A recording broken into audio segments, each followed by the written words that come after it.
안녕하십니까, 김대한입니다. 오늘은 어제 있었던 UFC 대회에서 박준영 선수가 저희 대한민국 팬 여러분들 기분 좋게 해드린 멋진 승리를 거두셨는데, 박준영 선수의 그 경기에 대해서 좀 짚어보도록 할게요. 자, 너무 잘했는데 박준영 선수가 원래 잘 쓰는 박준영 선수의 주무기죠. 저도 해설을 할 때 언급을 해드렸는데, 일단 잽을 너무 잘 썼죠. 그 잽이 브래드 타바레스라는 UFC 미들급의 거의 최고 베테랑 중에 한 명인데, 그 타바레스에게 통했다는 것, 역시 박준영 선수의 잽이 굉장한 레벨이다라는 것을 증명을 했다고 할 수 있겠고, 박준영 선수는 잽을 활용해서 미는 전략, 일단 타바레스의 그 경기 운영, 노련한 경기 운영에 말려들면 좀 끌려다니다가 타바레스가 좋아하는 패턴으로 판정패를 당하는 이런 결과가 나올 수 있기 때문에, 이번 경기에는 좀 쉬지 않고 압박을 걸겠다라는 그런 얘기를 했는데, 저는 약간 레슬링을 많이 섞지 않을까라는 생각을 해봤는데, 레슬링을 섞는다기보다는 정면으로, 타바레스가 좋아하는 게임이기도 하죠. 타격전으로 정면으로 달려들었는데, 여기에 잽이라는 본인의 그 잽이라는 자신감 있는 이 무기가 하나 있었기 때문에 확실히 그런 전술 수행이 가능했다고 저는 보고요. 잽을 친 다음에 밀고 들어가는 게 제일 좋았지만, 밀기만 하는 게 아니고 어쩔 때는 잽 치고 밀고, 어쩔 때는 잽 쳤다가 빠지고, 이런 것들을 섞어줬습니다. 물론 미는 리듬대가 가장 좋았어요. 근데 빠지는 리듬대 조금 불안해 보이는 경우도 있었는데, 제가 봤을 때는 그거는 보는 저희 입장에서 불안한 거고, 박준영 선수 입장에서는 빠지다가 들어간 것 같은 그렇게 보이는 펀치들도 많이, 제가 봤을 땐 박준영 선수가 흘려냈거든요. 그리고 워낙 그 눈이 좋고 센스가 좋은 사람이다 보니까 잽 치고 들어가서 밀고 또 때리고 하다가, 어쩔 때는 잽 치면서 빠진 다음에 약간 돌다가 상대 거 끌어내고 하나 세게 크게 박으려고, 카운터를 박으려고 했던 걸로 좀 보여요. 박준영 선수가 그런 센스가 있기 때문에 가능한 플레이라고 할 수 있겠죠. 일단 잽이 너무 좋았고, 또 굉장히 인상적이었던 거, 포켓이라고 부르죠, 흔히. 근거리로 포켓 안으로 들어가서 부드러운 펀치 연타, 어퍼컷이라든지 아니면 상대의 그 바디를 두들겨주는 연타가 굉장히 좋았습니다. 그 안으로 들어갔을 때 아주 부드럽게 퉁퉁퉁퉁 이어져서 나오는 연타가 너무 좋았고요. 유튜브 영상이라든지 다른 포털 사이트에 남겨주신 댓글 중에 박준영 선수가 머리 움직임이 좀 많으면 좋겠다라고 말씀해 주시는 또 분들도 봤는데, 일단 박준영 선수는 발을 많이 움직이는 스타일입니다. 발을 TJ 딜라쇼나 도미닉 크루즈처럼 대놓고 막 움직이는 스타일은 아니죠. 근데 머리를 움직이기보다는 발을 움직여서 스텝을 활용해서 이리저리 좀 변화를 주는 스타일이고, 잽을 아까 말씀을 드렸는데, 잽을 치고 들어가든 빠지는 일단 발을 움직입니다. 그리고 머리를 움직여야 할 때는 박준영 선수는 머리를 이렇게 움직이는 게 아니라 상체를 유연하게 움직여서, 하체를 움직이면서 상체를 같이 움직여서 가서 딱 붙어주거나 클린치를 섞어서, 아니면 쓱 빠져주거나, 이런 스타일이에요. 제 생각에는 상체를 움직이는 것과 머리를 움직이는 것은 굉장히 다릅니다. 저는 상체를 움직이는 게 맞다고 생각을 해요. 이게 말장난이지 저 머리를 움직이는 것도 상체를 움직이는 거지 라고 생각하실 수 있는데, 제 생각엔 이건 굉장히 민감한 부분이에요. 어느 누구에게 격투기를 가르칠 때, 지도를 할 때 머리를 움직여라 하는 거하고, 머리는 크게 신경 쓰지 말고 상체를 움직여 주라고 하는 거하고 다르고, 저는 또 그렇게 상체만에 머무는 것도 사실 그렇게 좋아하진 않습니다.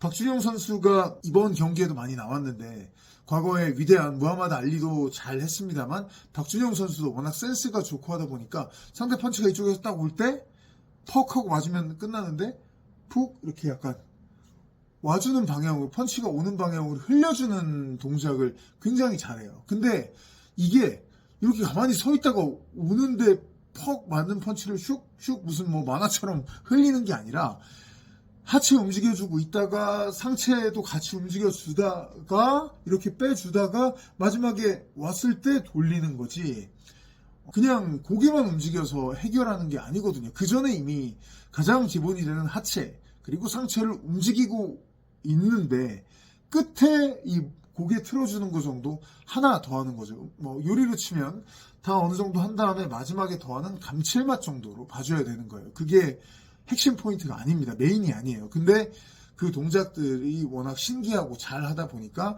팬 여러분들의 눈에 좀 많이 띈다고 할 수 있겠고, 머리 움직임 이런 부분은 제가 수년 전에 좀 격투기 기술을 중점적으로 체육관에서 다루는 영상들을 많이 올리고 했을 때 머리 움직임에 대한 거를, 헤드 무브먼트에 대한 제 생각을 많이 좀 올려드렸었거든요.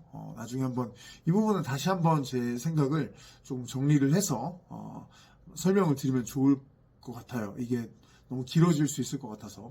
여튼 저는 박준영 선수의 현재 접근이 굉장히 좋다고 봅니다. 머리를 움직이는 거는 나중 영상에서 말씀드리겠지만 사실 프로복싱에서 나오는 거예요. 프로복싱에서 나오는 거지, 머리 움직임, 헤드 무브먼트 자체를 그대로 종합격투기에 가져다가 그대로 넣어서 쓰는 것은 굉장히 제가 보기엔 잘못하면 득보다 실이 더 많습니다. 저는 박준영 선수의 그런 움직임 자체 굉장히 지금 자기 스타일대로 잘하고 있다고 생각을 하고요.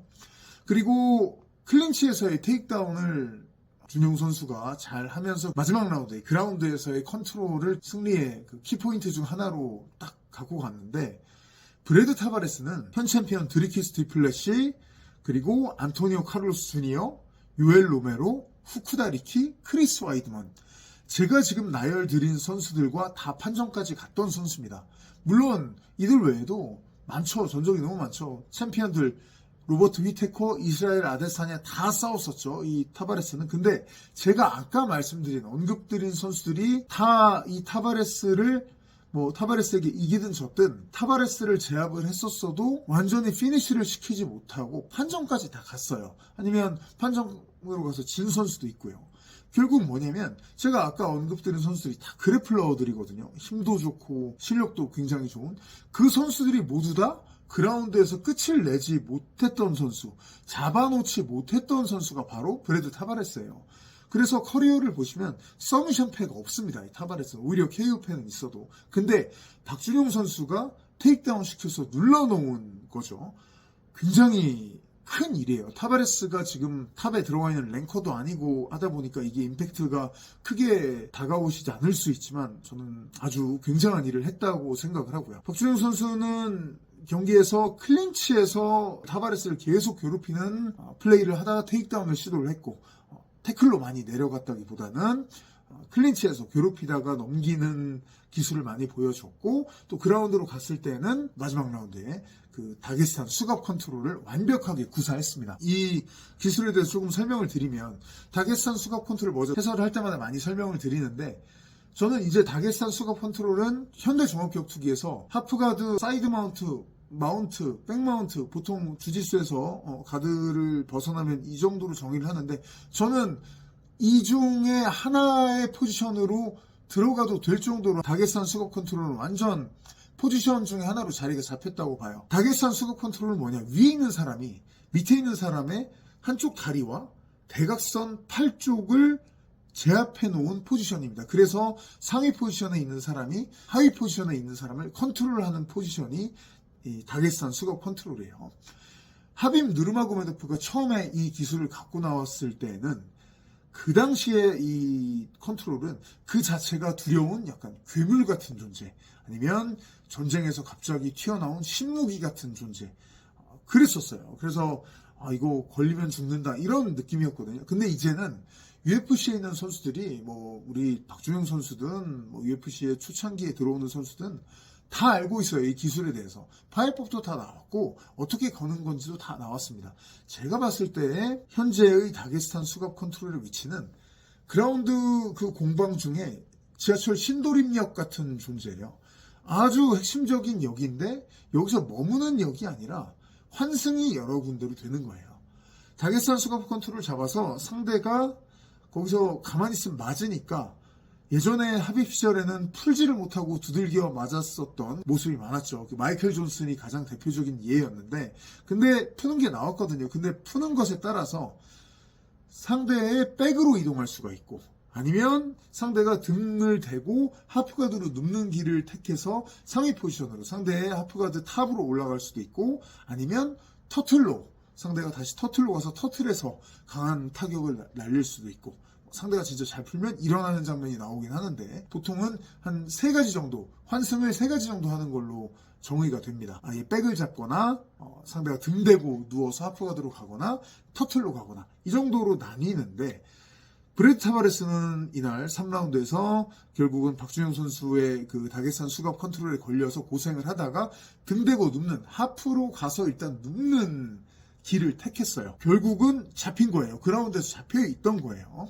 경기 종료 때까지 제대로 나오지를 못했죠. 박준영 선수가 너무 잘했다고 생각이 되는 부분인데 경기 후에 인터뷰에서 얘기를 했죠. 박준영 선수가 넘기는 게 문제지 테이크다운 자체가 문제지 일단 테이크다운에만 성공을 하면 잡아놓는 건 자신 있다라고 얘기를 했거든요. 이걸 타바레스에게 그 정도 했다는 것은 확실히 본인의 그 말을 증명할 수 있을 정도의 퍼포먼스였다고 저는 극찬을 하고 싶고 본인이 얘기했던 부분 넘기는 게 문제지라고 했던 부분을 더욱더 이제는 팀에서 보강을 시키려고 하지 않을까라는 생각을 합니다. 그 부분이야 뭐 당연히 보강이 잘 될 거고 제 생각에는 박준영 선수의 너무 잘했던 이런 플레이에 타격이라는 부분에서 섞어준다면 저 혼자 그냥 한번 생각을 해본다면 박준영 선수처럼 눈이 좋고 움직임 부드럽고 거리도 길고 잽을 특히 잘 치는 사람은 사실 코치 입장에서는 어떤 기술이든 섞어주기가 참 좋아요. 참 좋은 스타일이에요. 이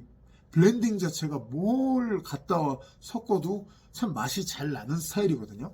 제 생각에는 박준영 선수의 스타일상 지금은 잽치고 카프킥 차는 거 많이 해주는데 하이킥이나 미들킥을 여기에 파워 있게 차서 섞어주는 스타일보다는 좀 부드럽게 툭툭툭 하는 스타일이니까 카프 차는 것에 더해서 카프 차고 잽 차고 이러다가 앞차기나 직선이죠. 아니면 꼬발킥 같은 것을 툭툭툭 큰 욕심 없이 섞어주면은 상대를 괴롭히는 게 더 강도가 세지지 않을까라는 생각을 합니다. 그런 것들을 한 번씩 섞어주다가 워낙 빈틈을 잘 캐치하는 능력들이 있으니까요. 그 다음에는 다리만 들어도 상대가 신경을 쓰거든요. 그때 잽 쳐주고 그렇죠. 다리 꼬발킥 찰 것처럼 툭 들었다가 거기에 반응하면 또 잽 쳐주고 쳐줄 것처럼 했다가 다리 한번 카프 날려주고 또 위로 올라가고 이런 식으로 섞어주면 지금의 카프에 더해서 지금은 상단, 잽, 하단, 카프 킥이 있는 건데 중단인 앞차기나 꼬발킥, 미들이나 하이보다는 직선으로 차는 거 박준영 선수의 성향상 이렇게 해서 슬금슬금 괴롭혀주는 기술을 하나 추가해도 좋을 것 같다는 생각이 들고 그리고 박준영 선수가 워낙 그 앞손잽이 좋다 보니까 오른손잡이 상태로 딱 고정하고 움직이면서 싸우는 스타일인데 가끔씩 사우스포로 바꿔주면서 사우스포로 바꿔줘서 오른손 잽을 그대로 살리기보다는 상대가 오소독스라고 생각하면 거기서 오른손 잽을 박준영 선수가 왼손 잽 그 오소독스 상태에서 맞추던 것처럼 사우스포로 한번 바꿔줬을 때 오른손 잽을 똑같이 치기는 좀 힘들거든요. 각이 바뀌기 때문에. 근데 거기서 갑자기 손싸움 한번 해주고 열린 쪽으로 왼발킥을 이때 한번 아까 말씀드린 꼬발 직선킥, 꼬발킥, 앞차기 이런 것도 좋습니다만 이때는 몸이 갑자기 사우스포로 바꾸면서 이쪽이 서로 열리니까 이때 박준영 선수가 좋은 타이밍을 이용을 해서 왼발킥, 미들이나 하이 이런 것들을 찾으면 어떨까라는 생각이 들어요. 바로 이 문법이 여러분들이 잘 아시는 기가 치카자에나 티아고 산토스의 킥이에요. 기가 킥이라고 보통 알려주는데 별게 없습니다. 오른손잡이 잡고 있다가 기가 치카제가 왼손잡이로 바꿔요. 그리고 그 왼발킥을 날립니다. 그 열린 공간을 활용해서. 이게 기가 킥이에요. 별게 없어요. 그거 알면서 왜 당하냐. 종합격 투기가 그만큼 움직임도 많고 계속 특히 경량급들은 더 많이 움직이고 하다 보니까 그게 온다고 해도 그 순간순간에 캐치하기가 사실 쉽진 않거든요. 펀치도 섞여있고 레슬링도 섞여있고 하기 때문에 티아고 산토스 같은 경우는 워낙 그 체급에서 손꼽히는 스피드와 박력이 있기 때문에 가능했는데 박준영 선수는 그만큼 세게 치카제나 산토스처럼 이걸 할 필요는 없는 것 같아요. 스타일이 느물느물 능구렁이 같이 타격을 참 상대를 티 안 나게 좀 먹어가는 스타일이니까 한 번씩 다양함의 일환으로서 바꿔줘가지고 툭툭 찔러주고 기가 치카제처럼 스탠스를 바꿔줬을 때도 굳이 하이나 미드를 찰 필요도 없을 것 같아요. 그때도 또 꼬발킥 같은 거를 똑같이 활용을 해줘도 상대 입장에서는 오른손잡이 상태의 박준영 선수가 왼발로 툭 들어차는 거하고 갑자기 왼손잡이로 바꿔가지고 여기서 손싸움 해주다가 뒷발로서 왼발이 툭 날아오는 거하고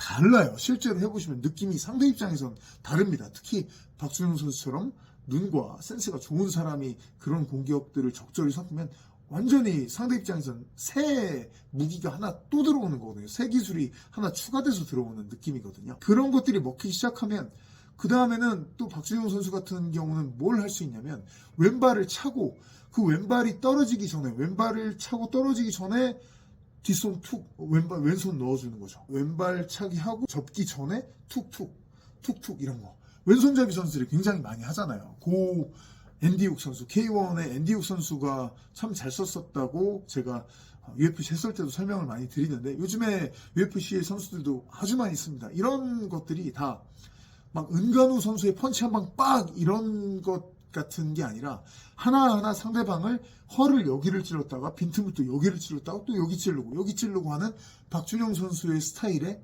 걸맞은 저는 추가할 만한 좀 무기들이라고 봐요. 이런 것들을 부담 없이 추가하면 좋지 않을까라는 저 혼자만의 생각을 한번 해봅니다. 저는 또 그런 것들이 능력이 없으면 추가 자체가 UFC 레벨에서는 추가가 생각보다 어렵다고 저는 생각을 하는 사람이에요. 왜? 추가를 잘못했다가 그 추가한 기술이 내 기술이 오히려 약점이 돼서 나한테 빈틈으로 돌아올 수가 있거든요. 너무 수준이 높기 때문에. 근데 제가 말씀드린 부분들은 박준영 선수의 능력과 스타일에 좀 생각을 해봤을 때 상당히 부담 없이 좀 더해볼 수 있지 않나라고 저는 해설을 하면서 너무 즐겁게 하면서 다시 오늘 영상을 찍기 위해서 한번 경기를 복습을 해보면서 혼자 이렇게 준영 선수가 써서 하면은 더 상대들이 괴롭겠다라는 즐거운 상상을 해봤습니다. 네. 자, 오늘 여기까지 하도록 하겠습니다. 감사합니다.